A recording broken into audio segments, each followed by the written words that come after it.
Thank you for sharing the last gummy bear with me. I love you. Kids. So kind. Hi. Happy Taurus full moon. A super moon, the last full moon of 2024, the year of the dragon. It's been such a chaotic year. There have been months where it felt like time was completely not moving and standing still. And there have been times when it's just felt like a lightning strike, like almost like, it happened too quickly to believe it. So, this day marks I've talked about this in my last video. This day marks a closing of a chapter that's been in, forward swing, full effect in motion since 2008. And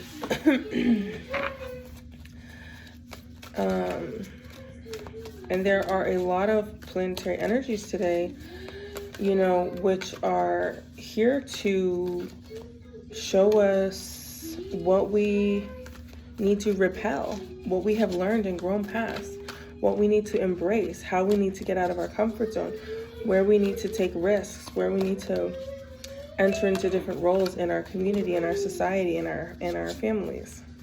Blessings on families.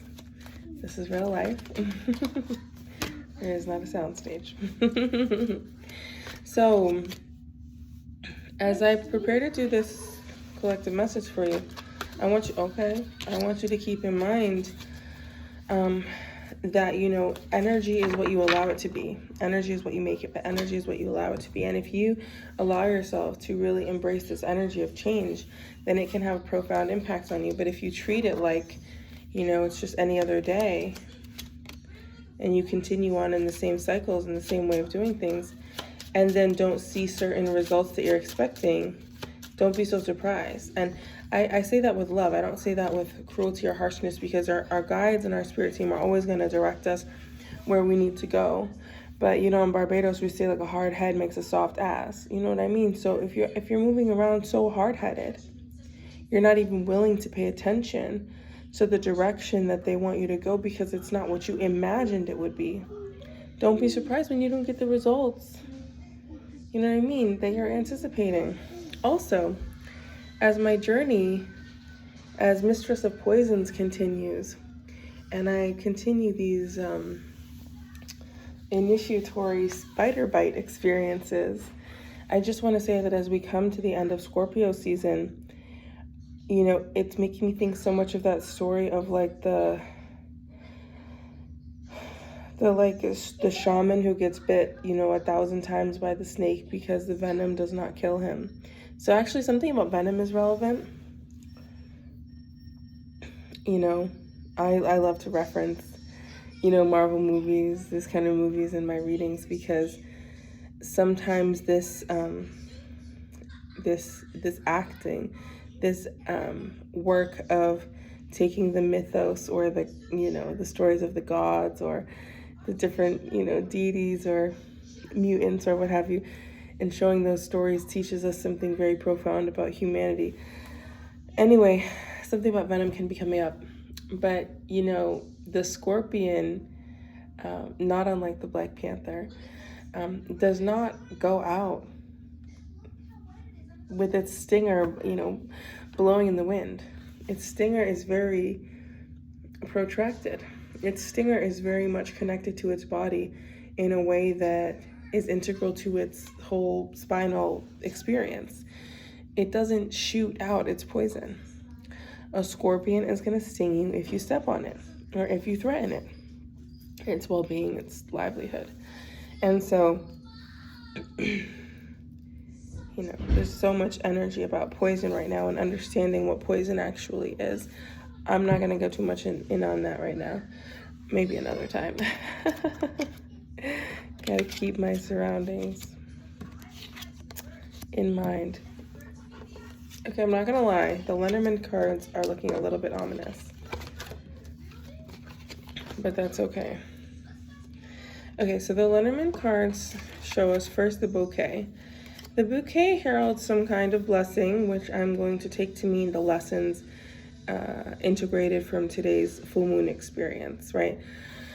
The welcome gift of new beauty, of new perspective, of new wisdom. This can also herald actual physical gifts. This can also unlock like new superpowers. That's why I was talking so much about Venom. This can be with this integration of these lessons. There can be like, maybe you used to play the piano when you were 6 years old, and suddenly you take it back up, and now you become like a play with Yo-Yo Ma. Don't let any limiting thoughts get in your way, but there's something here that's coming back to you, some kind of gift. And it's almost like it was being held and like purified for you, which is like a tricky word, but there's some kind of gift here, and this is going to resonate differently for different people. But something that helps you stand in your beauty, show up in your beauty, show up in your truth. And this new chapter, this new era heralds a lot of gifts and offerings for you and for others. Really? Look at that. Wow, that's spectacular. I'm building an experience. Okay. Thank you for telling me. Happy building. Now, our next card is mice. And this is very interesting. Mice in this deck mean a couple different things. Thank you. Oh. Tastes sweet now, huh? Yeah, totally. The experiment is where you gotta like build a tower of like sweetness so that you just gotta wait until it sweets up. But it actually went pretty fast already. That's amazing. It was my time here. Can I give you a hug?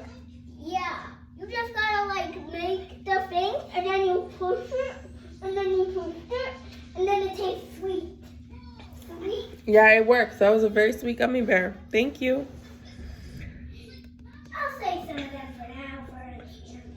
Okay. I'll save some of them to eat for now for an experiment. Okay.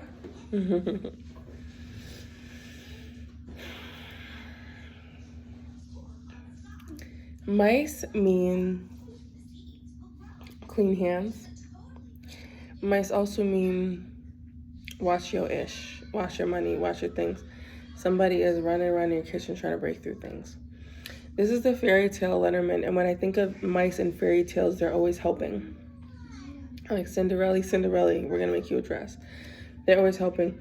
But in this picture, you can see that they've chewed through the like satchel of like millet or grain, and they've let it spill all the way onto the floor, which is very wasteful. I say clean hands because there's this energy that, mice are actually really exceptionally clean animals. And so there's something here where I want you to be mindful of someone who shows up looking maybe too good to be true or something. And I want you to not get your hands dirty. This is important. It feels like as you're in this energy of blessings, there's a person or experience or environment from your past that has done this before, but wants to pounce in on your blessings and wants to just steal them right out from under you and leave you literally starving with a mess to clean up. And then look what happens when the door opens. The mice all scurry and hide, right? And it's like, how did the millet get on the floor? What happened? And it's like, it's a mystery. Keep your hands clean. It seems like this environment or person might, come to you for like help or whatever the case may be. Use your discernment, use your gut, but don't give away your blessings before they land. That's the message. Don't give away your blessings before they land. Because the final card here is cross. And cross is kind of like, I'm going to read it to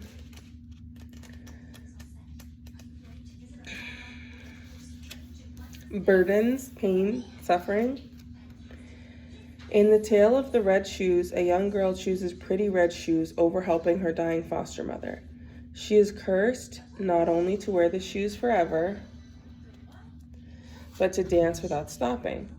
Even though she suffers from blisters and bleeding feet, she must keep dancing. Finally, she sees an executioner whom she begs to help her. He chops off her feet, but the shoes go dancing off into the woods. Moved by her cries, he helps her with crutches and a rosary. Finally, she enters a church where her confession is heard. Once she repents, her aching burden is lifted. A teaching tale from the world of fairy tales brings the message of the cross. What burdens of life are bearing you down? When the cross appears, there will be sorrow. Pain is to be expected. Remember to carefully review the cards nearby to determine the nature of the suffering and how you can cope with it. Remember that burdens can be lifted, pain can be eased, and suffering will pass, but don't look away from the cross when it falls to your spread. You're being called to deal with this issue. Okay, so for some of you, you would really benefit from reading or rereading or studying or just checking the excerpt of Women Who Run with the Wolves by Clarissa Pinkola Estes, because the story of the red shoes is an early story that's talked about in the book, which is highlighted. And it's interesting because this kind of context feels very Christian, very much like 11:11. Like, oh, you know, she has to repent. She wanted to find things instead of helping someone else. But I think that's actually a test for you if you're watching this. I feel like it's this test of like, it's very much a test of like, oh, will you help the people around you, you know, or choose to be selfish? And it's like, babe, you better choose to be selfish. You know what I mean? Like, there's this energy that I'm picking up on that says like, there's a fear here of like choosing yourself or putting yourself first, or like in this energy of the red shoes, you know, that in the story, the way that I remember it, you know, this girl's foster mother just shamed the hell out of her. She was like, you want nice things? How dare you? You know what I mean? Like, basically like only a harlot would wear red shoes around town. And the girl was just like sad, and she was like, these shoes are gonna help me to feel better, but she put them on and she couldn't stop dancing. So Mommy, it's this energy, yeah. I have my shoes on. Oh honey, this is a song, don't worry. It's this energy that talks about like, oh, I thought we were leaving. No, not yet. It's this energy that talks about like, oh, when you do nice things, like, you know, you need to repent, you'll lose your feet, your ability to carry yourself forward, you have to go back to the church. And I'm just picturing this girl all grown up with like crutches and a rosary going to church every week because of that like 1 week of dancing or whatever. And so it's really important that you pay attention to the company that you keep, and perhaps for some of this collective, pay attention to any kind of religious trauma connected to your upbringing that could be limiting or holding you back, and pay attention to any of the way that pins undertones in your experience and interactions. So the first tarot card, the first fairy card, is the Nine of Winter. Unfounded fear, focusing on worst case scenarios, allowing worry to grow out of proportion to the problem. So I feel like I want to be respectful, because I was going to say like this is all in your head, but like obviously it's not. The world is like ablaze, you know.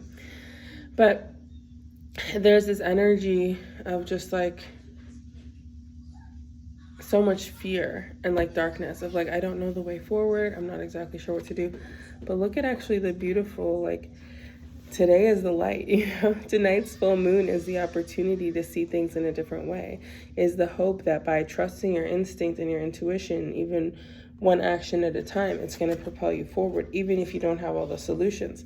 So this Nine of Winter is really also part of the test that says, which path are you going to choose? Because ultimately you have free will. It's your decision. The second tarot card is Ego, or Death. The illusion of being trapped. I was talking about that in my last message. Put some respect on my name. The illusion of being trapped. Placing too much importance on material items. Getting caught up in fear and worry. Okay, so for some of you, okay, new message coming through. New message alert. For some of you, you're actually taking this energy of like luxury or material items. And it's not to say that it's bad to have material items, but you're using that as an escape, as escapism. You're like, you know, oh, if I just get the red shoes, then I'm okay. That's also connected to the story. Then I'll feel better. And it's like, well, you're still like an orphan. So like maybe you need to focus on like where you're going to live. Okay. So first of all, Being trapped is an illusion. Second of all, when we're going through a rebirth process, which is what's happening collectively and individually, there can be this again, it's a choice. There can be this moment and this experience of extreme fear of just grappling and putting claws into what was and saying like, you know, I don't know what comes next, so I have to hold on to what is. Or this can be like the laughing, the laughing joy of being like, I allow myself to surrender to what is coming. I didn't, honey. Why do you keep not even saying that? And then we have the Two of Spring. So the Two of Spring, and I'm going to read the card, but the Two of Spring talks about just this real energy of like having like two pillars of strength, like having this energy of like business acumen, like clear-sightedness, forward thinking, allowing your career, finances, your sun sign, your ascendant, how you show up in the world to be seen in a different way. Packet of gummy bears. In your sock? You put gummy bears in your sock? It's like money that you stole from a thief. It's like money that you stole from a thief? A thief? No, thieves are not perfect. They don't talk. Okay. A bright future manifested through hard work and creativity, partnering with others who share your dreams, great progress being made. So throughout all of this, I see that you come out in a way that is successful. I mean, it's very much successful, but it's not necessarily in the, traditional English language meaning of the term successful. It's in a way that, is tailored to your version of success. It's in a way that you have a kind of, beauty balance in your emotional, physical, financial, environmental, wealth, status, and presence.